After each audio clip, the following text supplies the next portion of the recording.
Yes, you, watching this video. Do you want to own a piece of Scribbler? Only not a lock of hair or blood or flesh or anything else that will get you in trouble with the law? Well, now you can, with t-shirts, hoodies, tote bags and mugs featuring Obab Scribbler at her Teespring store. You know you want to. I shall now stop talking in third person and send you on to the video. Be lovely to each other and enjoy the show.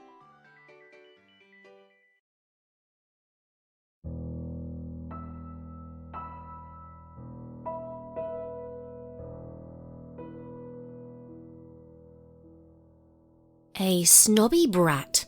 That was what Applejack could call her. A brat that always seemed to look down on her in every interaction. She was rude, shallow, and uptight. She was all of those things and more. But Applejack simply called her the Fashionista. Applejack had tried to befriend her, just like she tried befriending any pony. She liked talking to ponies and, frankly, she liked being liked. It shouldn't have irked her as much as it did to be brushed off as a nuisance by this pony, but it kept her up at night.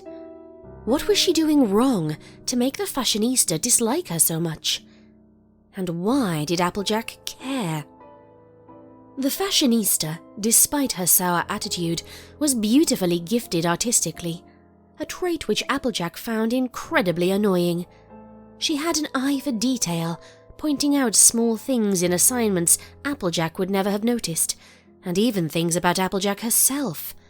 She would often catch the Fashionista doodling intricate patterns in her notebooks and the margins of their homework papers. Bright Macintosh was a fan of the Fashionista's parents. Upon meeting them, Applejack was shocked at how, well, normal they were. A bit goofy and oblivious, but they were kind and considerate, and oh so different to the standoffish personality of their daughter. When Applejack accompanied her father for deliveries to the Fashionista's house, she would try her best to talk to her, get her to laugh, anything different from the icy stare those blue eyes would normally shoot her way.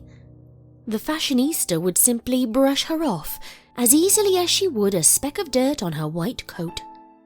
Nothing seemed to work, and so Applejack resigned herself to simply standing at her father's side, watching the Fashionista do whatever she did.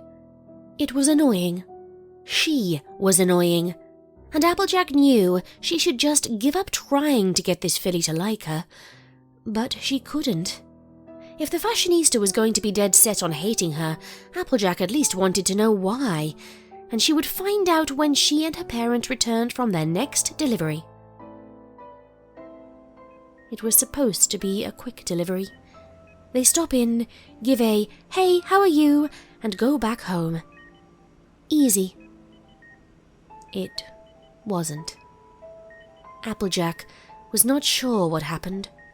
She remembered the cart flipping, watching the moon spin as she was flung out into the rain, a bolt of lightning, the resounding crack of thunder, the snap of a tree. She remembered stumbling through the forest, blinded by a mixture of tears and rain, calling for help. She remembered seeing some pony. She could not remember who. And then she was here.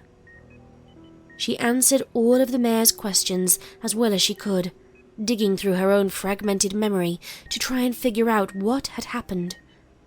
All she knew was that something had gone wrong, and her parents. Every student at school had made her a card, and while Applejack wished that she could appreciate the sentiment, she also could not quiet the nagging voice in the back of her mind telling her that it only happened because their teacher made them do it. She flipped through each card, seeing the words written, but not really reading them, until one card in particular caught her eye. The paper itself was an eggshell blue, and there were no words on the front, simply an elegant heart outlined in red glitter. She opened the card, and was met with a lovely calligraphy that took Applejack's frazzled mind a minute to make out. I wish I could think of more to say than, I'm sorry for your loss, but I am. I hope you're doing okay." She was not. The silence of the farmhouse without her parents was the most deafening, earth-shattering sound she had ever heard. Every second of agonizing quiet that went by was just a loud, obnoxious reminder that they were gone. Dead. Nothing felt real. The colors of the house and the farm were wrong. Everything seemed fragile, like her entire world could dissolve at any moment. And the worst part? She didn't care. She did not care. She couldn't even bring herself to. Just the idea alone exhausted her. Applejack sat in the front row of the service with the rest of her family, hearing the ponies speaking, but not really listening. Every speech held the same few phrases of grief, and they all began to run together. She kept her gaze unfocused on the ground below her hooves, feeling eyes on her from a row or two back. She glanced over her shoulder and froze. The fashionista was staring at her. That should not have stood out to her. Every pony stared at her these days, but the way the fashionista stared was so foreign to her. Blue eyes gentle and concerned rather than annoyed and disapproving. Her eyes followed her no matter where she went, catching a glance of her in the market, watching as Applejack slowly drifted around the classroom during the day. Those watchful eyes made her uneasy, but at the same time, Applejack did not want it to stop. After what felt like months of feeling nothing, it was nice to feel uneasy. Every pony was talking about her, but none were talking to her. Since her parents' deaths, Applejack had simply been existing. She woke up, ate a bite of food, went to school, did her chores, and then went to sleep, all without a word from her, but with many words from other ponies. Except the fashionista. The fashionista still kept an eye on her, but Applejack never once heard a peep. Once upon a time, the fashionista would have leaped at the chance to call Applejack out on a fault, but now she held her tongue. In the rare instances Applejack would catch her staring, the fashionista would quickly find interest in something else. Applejack moved seats in the classroom. She used to sit on the front row, all the way to the right by the window. She liked being able to have an angle to see the whole of the front of the room, especially during a lecture. She liked to make eye contact with her teacher, to let him know he was getting her full, undivided attention, unless she heard a particular funny remark from somewhere else in the room. She now sat in the back corner, all the way to the right. It still gave her a full angle of the room as a whole, but she did not care much about that. Most of her days were spent drifting in and out of the teacher's lectures, tracing the grooves of her desk with her eyes, and rereading pages that she had spaced out on.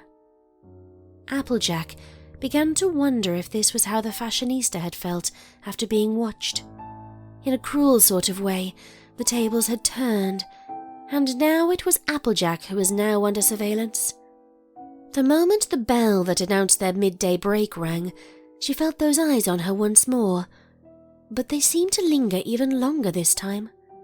She avoided looking at her, instead lifting her chin and running her gaze along a crack in the ceiling above her. The sound of metal scraping wood echoed in the now silent classroom, the sound growing closer before stopping right in front of her. Applejack finally looked down and was met with an intense blue gaze, and this time the fashionista did not look away. They simply stared at each other for a moment, and something stirred in Applejack's chest. What was this feeling? The Fashionista sat down on the chair across from Applejack and gave her a hesitant smile, her eyes still never leaving Applejack's as she crossed her hooves on the desk and took a deep breath. Applejack hoped that she looked calmer than she felt. This was the most alive she had felt in forever. And for what? The Fashionista, who had not said a word. Not yet.